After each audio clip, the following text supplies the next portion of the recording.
दरअसल ये तमाम आंकड़े दिखाने का जो हमारा मकसद है आज एजेंडा में, जिस सवाल का जवाब खोजने की हम कोशिश करेंगे, वो सवाल है कि जातिगत आंदोलनों के दौरान जो दर्ज मुकदमे होते हैं वो उन्हें वापस लिया जाना कितना उचित है।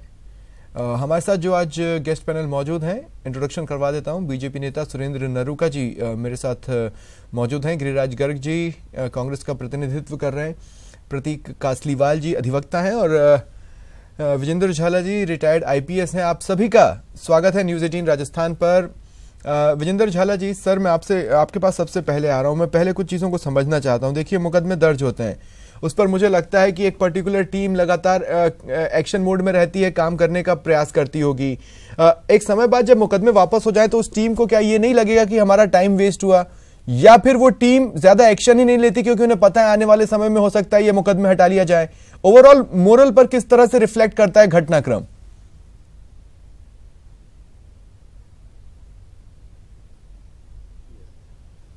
लेकिन प्रजातंत्र में जहाँ पर बहुमत होता है और जनता की आवाज़ जो है दमंग होती है, आप देखिए हर व्यक्ति को अपनी मांग उठाने का, अपने अधिकारों के लिए लड़ने का अधिकार है। ये प्रजातंत्र में और हमारा संविधान भी देता है। हमारे यहाँ जो व्यवस्था है वो प्रजातांत्रिक व्यवस्था है और सरकार जो बनती है वो बहुमत के आधार पर बनती है। तो जहाँ पर आंदोलन होते हैं, यदि वो कोई समुदाय इस तरह का स्ट्रांग है तो निश्चित रूप से सरकार मुकदमे वापस लेती है। पुलिस वालों को कुछ भी महसूस होता हो, ये ठीक है कि अपराधी को छोड़ा नहीं जाना चाहिए, वो एक थ्योरी है। लेकिन लॉ एंड ऑर्डर के संबंध में जहाँ पर मोटे तौर पर जो है बड़ा समुदाय इफेक्ट हो रहा हो, बड़ा जनमत जो है इफेक्ट हो रहा हो, तो वहाँ पर इस तरह की कार्रवाई जो है उचित हो जाती है, ये जस्टिफाइड हो जाती हैं। और दूसरी बात यह है कि हाँ जी, हाँ, दूसरी बात जो आप बोल रहे थे, बोल लें इसका। तो अब आप समझें कि पुलिस वाले क्या समझे और क्या नहीं समझे। पुलिस वालों की तो ड्यूटी यह है कि वो कानून व्यवस्था कायम रखे। अब आप खुद कह रहे हैं कि किसी प्रकार जिस तरह से आंदोलन हुआ उसमें प्रकरण भी 15 ही दर्ज हुए और बड़े ही शांतिपूर्ण तरीके से निपटा दिया गया। तो इस मुद्दे में तो कोई कहने वाली बात ही नहीं है कि इसमें कोई किसी प्रकार की जो है, ठीक है, बैलेंस रिएक्शन है विजेंद्र जी। ठीक है, प्रतीक कासलीवाल जी, आपको भी याद होगा एक आंदोलन के बाद प्रतीक जी, हाईकोर्ट ने यह कहा था कि अगर किसी आंदोलन में नुकसान पहुंचता है तो फिर क्यों ना वो राशि अधिकारियों की जेबों से काटी जाए। ये हाईकोर्ट में एक दिन ऐसा भी हमें देखने को मिला था। मैं दरअसल ये पूछना चाहता हूं कि मान लीजिए सरकारी संपत्ति को नुकसान पहुंचाया तो पहुंचाया ना, वो तो एक डैमेज्ड फैक्ट हो गया। तो कानून इस प्रोसेस को किस नजर से देखेगा? देखिए, ऐसा है, ये तो आपका बिल्कुल कहना सही है। ये एक मैटर ऑफ फैक्ट है कि गवर्नमेंट प्रॉपर्टी को नुकसान पहुंचाया गया और उसी के लिए मामले दर्ज हुए हैं। और कोर्ट्स ने भी इसको बड़ा स्ट्रिक्टली लिया है कि अगर कोई इस तरह का एजिटेशन होता है जहां किसी भी इंसान का जो उसका मूलभूत अधिकार संविधान ने दे रखा है, अनुच्छेद 19, 21 के तहत या 301 के तहत उसका उल्लंघन होता है तो उसके खिलाफ कार्रवाई हो। और सरकार के द्वारा ऐसे केसेस भी दर्ज होते हैं। बट आप ये देखें कि जब केसेस विड्रॉ कर लिए जाते हैं तो वहां जो न्यायालय की शरण में जो भी आता है या वो केस चलना चाहिए या जिसमें फाइनली कोई आउटकम होना चाहिए, वो आउटकम नहीं होता क्योंकि केस ही सरकार के द्वारा विड्रॉ कर लिया गया है। बट कुछ जगह कोर्ट्स के ने जहां अपने निर्देश दे दिए कि इस तरह की चीजें नहीं होनी चाहिए, कि आगजनी नहीं होगी, कि रास्ते नहीं रोके जाएंगे, रेलवे ट्रैक्स को अवरोध नहीं किए जाएंगे, और करते हो तो अवमानना होगी क्योंकि वो एक कोर्ट का ऑर्डर है। बट आप देखें लास्ट 10 साल के अंदर, ये ऑलमोस्ट 2006 से गुजर आंदोलन के एजिटेशन चल रहे हैं और इसमें विभिन्न याचिकाएं लगी हैं और इनमें 3 तो अवमानना याचिका पेंडिंग है। एक मिस्टर गुंजल के खिलाफ, एक बैसला साहब के खिलाफ, एक डीसी सावंत के खिलाफ है, और उसमें से एक तो सो मोटो है जो सो पेंडा में कोर्ट ने खुद ने कॉग्निजेंस ली है कि आपके द्वारा यह अवमानना की गई है, जब हमारी तरफ से निर्देश थे कि इस तरह के एजिटेशंस नहीं किए जाएंगे, रास्ते नहीं रोके जाएंगे। बट होता यह है कि वो एक स्ट्रिक्ट मैसेज जो पब्लिक पे जाना चाहिए वो नहीं होता, क्योंकि कोर्ट की तरफ से ये याचिकाएं आज 8-8 10-10 साल से चल रही हैं। लेकिन प्रतीक जी, इससे पहले कि मैं राजनीतिक चेहरों को इस डिबेट में शामिल करूं, प्रतीक जी मैं एक बात खुद के क्लैरिफिकेशन के लिए भी जानना चाहूंगा। चूंकि जो आंदोलनकारी हैं, चाहे जिस समाज से आते हों, वो एक साथ खड़े दिखते हैं, ऐसे में ये एक डायरेक्ट मैसेज जाता है कि वो एक साथ शायद वोट भी करेंगे।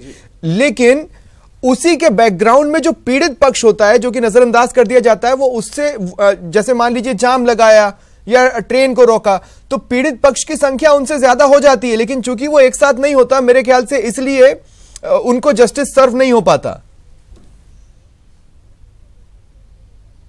बिल्कुल आपका कहना सही है, और इसीलिए वो एक जो मैसेज पब्लिक में जाता है कि अंतपंत कुछ भी हो, सरकार के द्वारा जो आम जन को एक सुविधा हो रही है या जिस दौर से वो गुजरे हैं, उनकी कोई से नहीं है, क्योंकि वो एकजुट नहीं है, उनका रिप्रेजेंटेशन कहीं भी एकजुट नहीं हो रहा।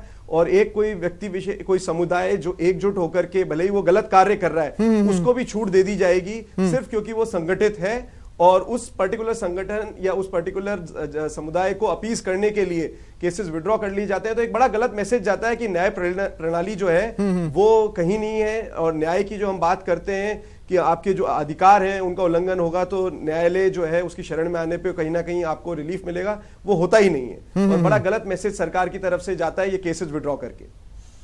ठीक है, मैं अब सुरेंद्र जी आपको शामिल करना चाहूंगा। सुरेंद्र जी,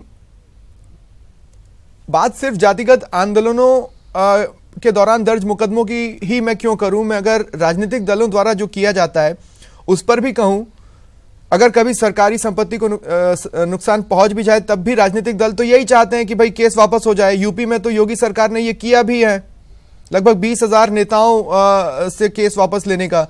तो आप तो यही देखते हैं कि आंदोलन करें, वापस ले लिया जाएगा।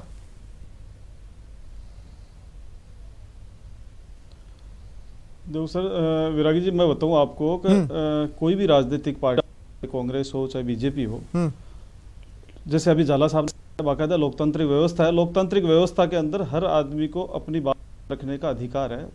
वो जो अपनी बात किसी आंदोलन के जरिए रखता है, किसी धरना प्रदर्शन के जरिए रखता है, और अगर कोई ऐसा आंदोलन हो और उस आंदोलन के अंदर बड़े एजिटेशन होते हैं, उसमें रास्ता रोकने का और सार्वजनिक संपत्ति को नुकसान पहुंचाने का, और उसमें मुकदमे भी दर्ज होते हैं। अब मुकदमे दर्ज होने के बाद में, जहां तक आपने ये डिबेट रखी है कि सरकार उन मुकदमों को वापस क्यों लेती है, सीआरपीसी में जो प्रोविजन रखा, उस प्रोविजन में बाकायदा ये भी धारा 321 के अंदर रखा है कि राजनीतिक पार्टियां किसी मुकदमों को वापस लेने के लिए कोर्ट के सामने एक एप्लीकेशन फाइल करेगी।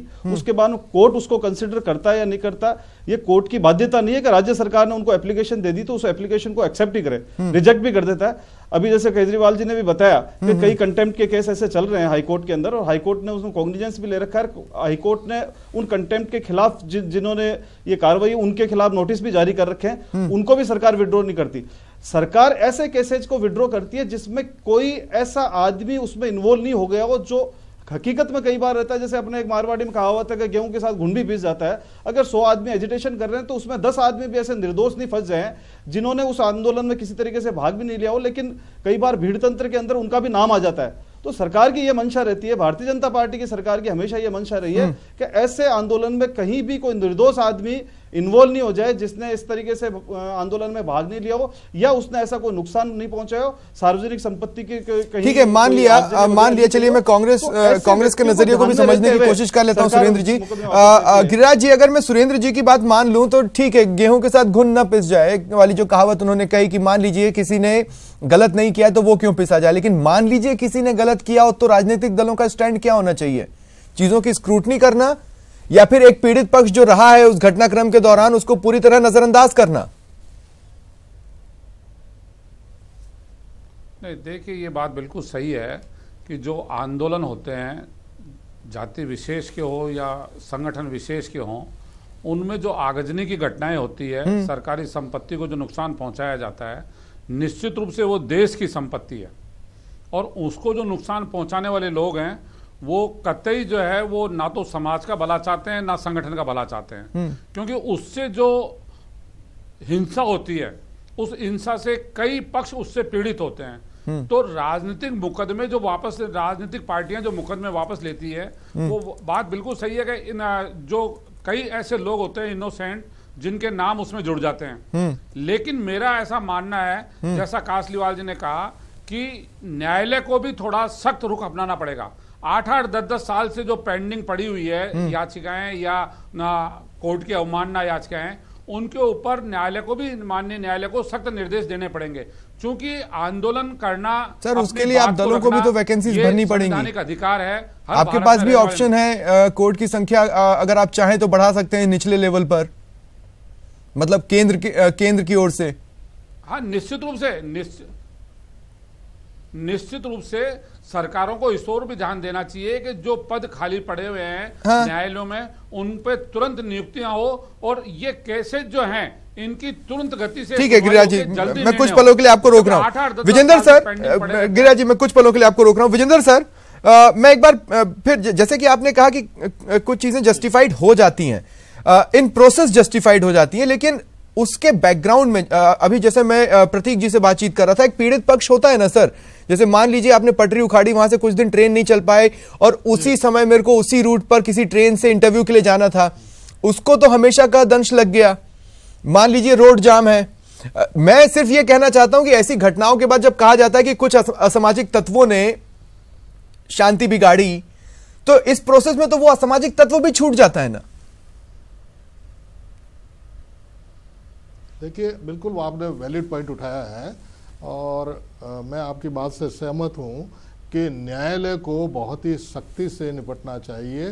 सरकार की ठीक है ड्यूटी है, सरकार जो है किसी समुदाय को खुश करने के लिए या अपने हित में, राजनीतिक हित समझ लीजिए, अगर कोई एप्लीकेशन डालती है कि इन केसेस को विड्रॉ किया जाए, तो न्यायालय को स्क्रूटनी करनी चाहिए, और जो जिसने परिवाद दायर किया है, जिसने मुकदमा दायर करवाया है, उसकी भी सुनी जानी चाहिए। और मोटे तौर पर यह देखा जाना चाहिए कि जो संपत्ति की हानि हुई है या और कोई किसी प्रकार का रिप्रिकेशन हुआ है, तो उसको भी कंसिडर करके और ऐसे केसेस को विड्रॉ करने की परमिशन दी जानी चाहिए।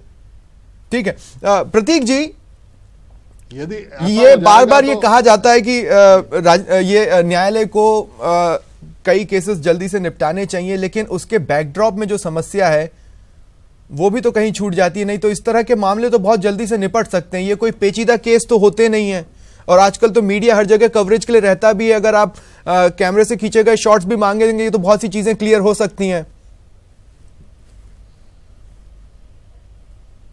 नहीं, देखिए उस चीज पे तो ये कहना है कि जो मान लीजिए शॉट अगर आपने कैमरे पे भी लिया है कुछ, पर अगर कोई चीज की ट्रायल होनी है तो वो एविडेंस के बेस पे होगी। सिंपलिसिटर अगर टीवी पे देख करके जज ये देखे कि टीवी रिपोर्ट में ऐसा आ रहा है कि इस आदमी ने ऐसा किया है, तो उसके खिलाफ कन्विक्शन कर दिया जाए और ऑर्डर कर दिया जाए, वो तो जो प्रक्रिया है उससे हट करके इस तरह की कार्रवाई नहीं हो सकती। मैं एक चीज जो कहूंगा, सुरेंद्र जी ने कहा कि साहब गेहूं के साथ गुण पिस जाता है और इस वजह से केस विड्रॉ कर लेते हैं, तो इनकी बात में मुझे थोड़ा सा विरोधाभास लगा।